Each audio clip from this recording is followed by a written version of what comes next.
I'm at Frontier City for the first time in 15 years. My first visit here was in 2002. And at that time I picked up coaster credits number 3, 4, and 5. So I came back one time in 03, one time in 04, and I have not been back since. And those 3 coaster credits are all still here. This Arrow Shuttle Loop, the Schwarzkopf Looper, and the wooden coaster. All 3 are still here, so the last time I had ridden them, my coaster count was at 20. And I had only been to Six Flags Over Texas, Astro World here, and Bell's in Tulsa, and Disney World.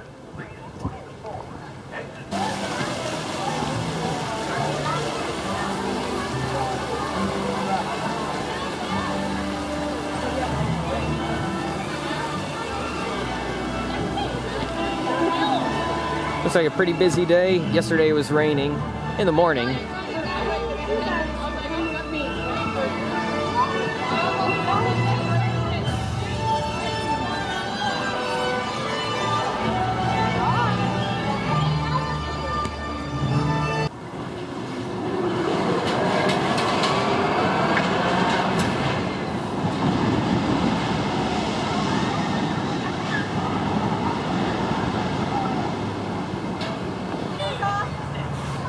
I can't even tell where they would. I guess the queue's gonna come right here. Yeah, it's not finished yet. This is Frankie's Mine Train. This is the Kiddie coaster, Frankie's Mine Train. Looks like it's not finished yet. The track work's done, but you can tell they don't even have the. They got the train on the track too, but they don't have the station built yet.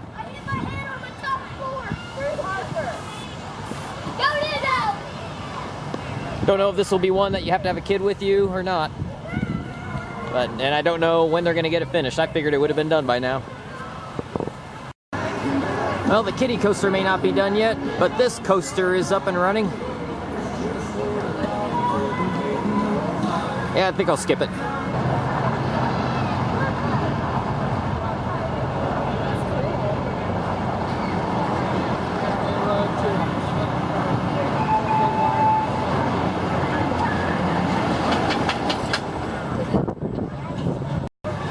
Well, I waited 40 minutes for a family coaster, but hey, it's a new credit. It's very busy at the park today, so that's coaster credit number 219 for me. It's a family invert. It's the only inverted coaster in all of Oklahoma, and it has lap bars only. That is just so brilliant. I'm loving the direction that roller coasters are going in these days, getting rid of those bars right next to your head. More and more coasters that don't need that aren't having it. I don't know when this one was made. Yeah, Freedom Flyer in Florida has the lap bars only, and so does this. The new one at Dollywood has lap bars only.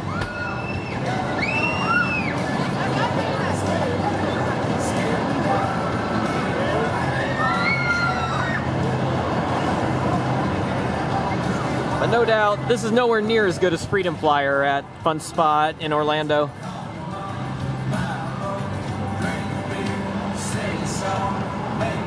These turns are very, very mild and gentle. The Freedom Flyer actually has some pretty decent turns on it.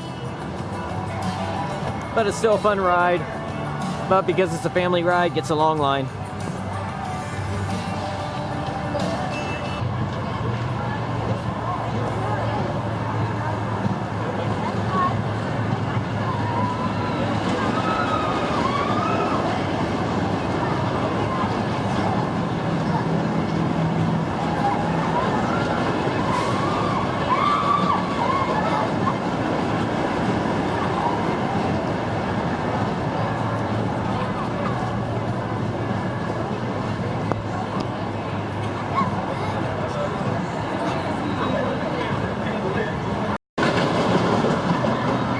Silver Bullet, the Schwarzkopf Looping Star.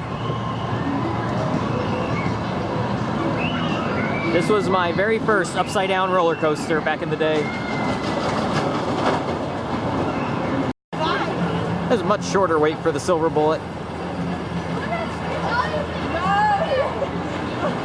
And Britain, I don't know if you'll see this video or not, but you were 12 years old in 6th grade and you talked me into going on this. I was scared to do it since I had never done an upside down roller coaster before, but you got me to do it. You sat with me.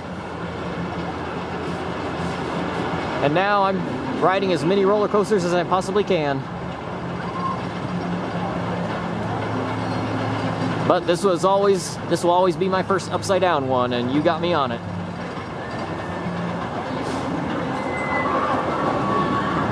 You do get flung pretty violently side to side.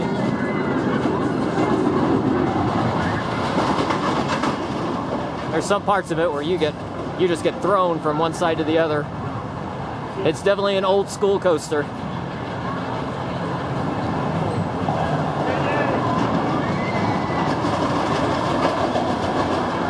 I'm glad that it's still up and running though.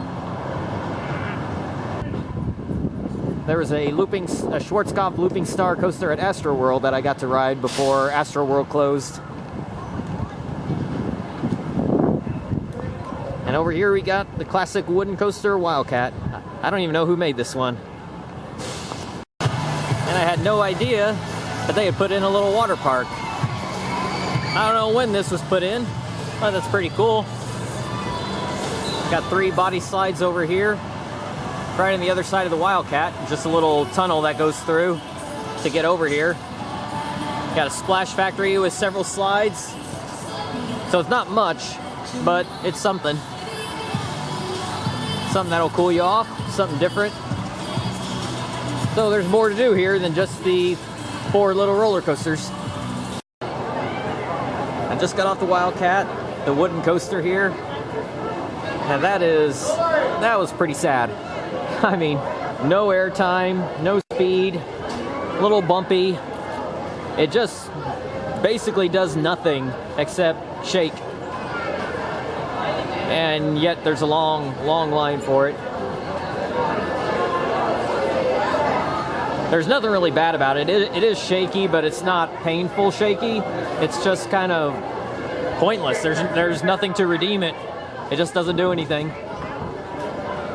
I'm okay with a little bit of bumpiness if it can have some really good airtime like Cheetah at Wild Adventures, but this one, no airtime, no nothing, very short ride. Out and back, there's one good thing about it, it goes off through the trees. So going through the trees is a pretty cool visual while you're going along. But that's all that can be said about it. Other than that, it's kind of a nothing ride.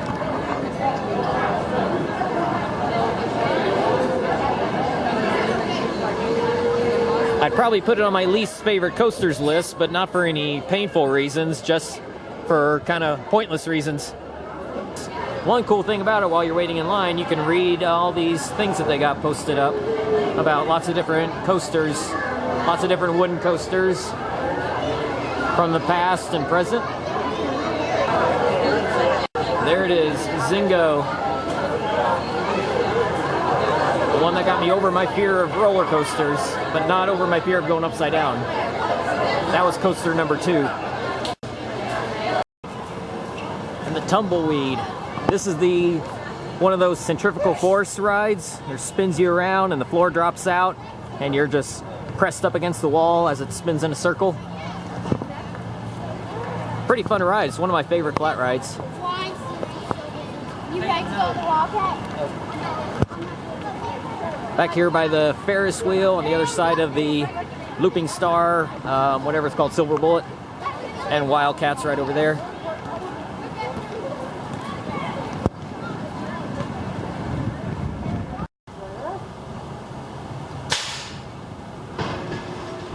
You gotta love a classic Arrow shuttle loop.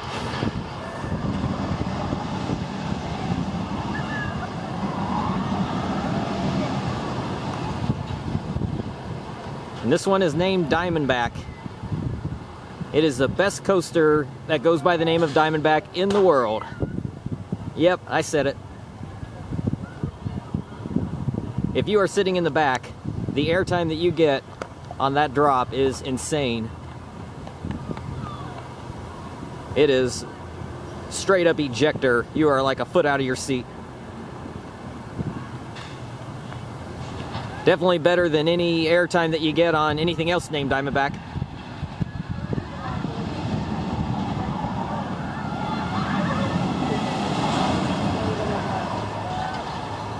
And again, on the return, going backwards, you're in the back car, you're getting crazy ejector again. Now, Silver Bullet, the Schwarzkopf Looping Star Coaster, is probably the most popular ride as far as the thrill rides here go, although there's not many to choose from. It's really just two, this one and that one. But I like this better just because of the airtime that you get on it. And it's so unique.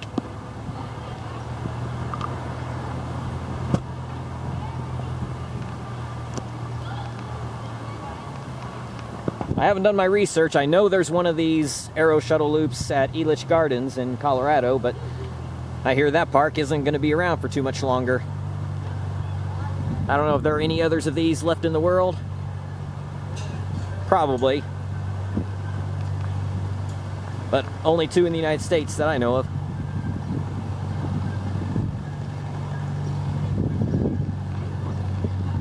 And yeah, this is pretty much the only airtime you're going to get in the whole park. And if you ride in the front, the airtime's not nearly as good, not nearly as strong. You got to ride in the back.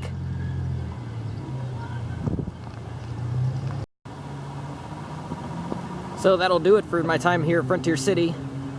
It's kind of odd that the park that is technically my home park, I haven't been to in 15 years. I claim Six Flags Over Texas since that's the one I go to more often. But this one is the one that's closest to me. But you look at the coaster lineup, you know why I claim Six Flags Over Texas instead of this. But it's not a bad park. It's a decent, small park. Just not all that great of a coaster lineup. But you can have fun here. You get 4 coaster credits if you've never been here before. I only had one that I hadn't done before. But as I said, the other 3 I hadn't done in 15 years. Now the food is standard park food. You know, pizza, burgers, chicken tenders, things like that. Nothing special or unusual, unfortunately.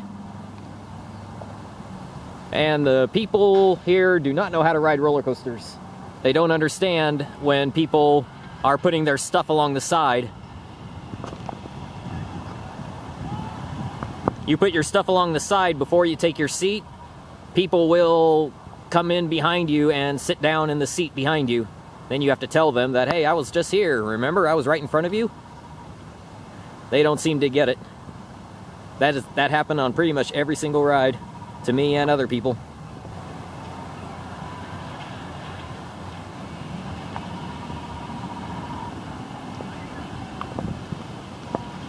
I think the problem is that we just don't have that many roller coasters. We don't understand how it works.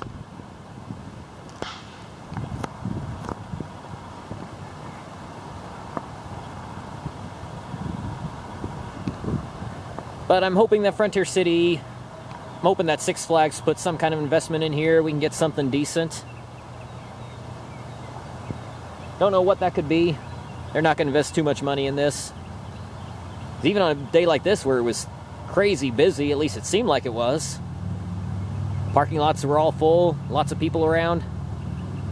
And even with that and every coaster running only one train, you're not going to wait more than 35, 40 minutes at the busiest time of the day.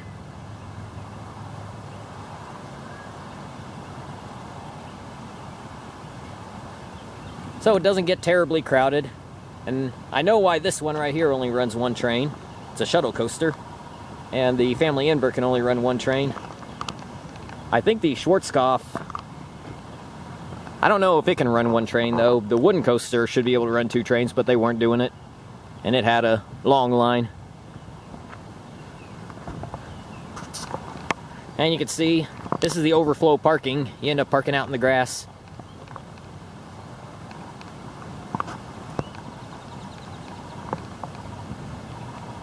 But I would just say, if you're coming to Frontier City, temper your expectations. If you do that, it's a fun park.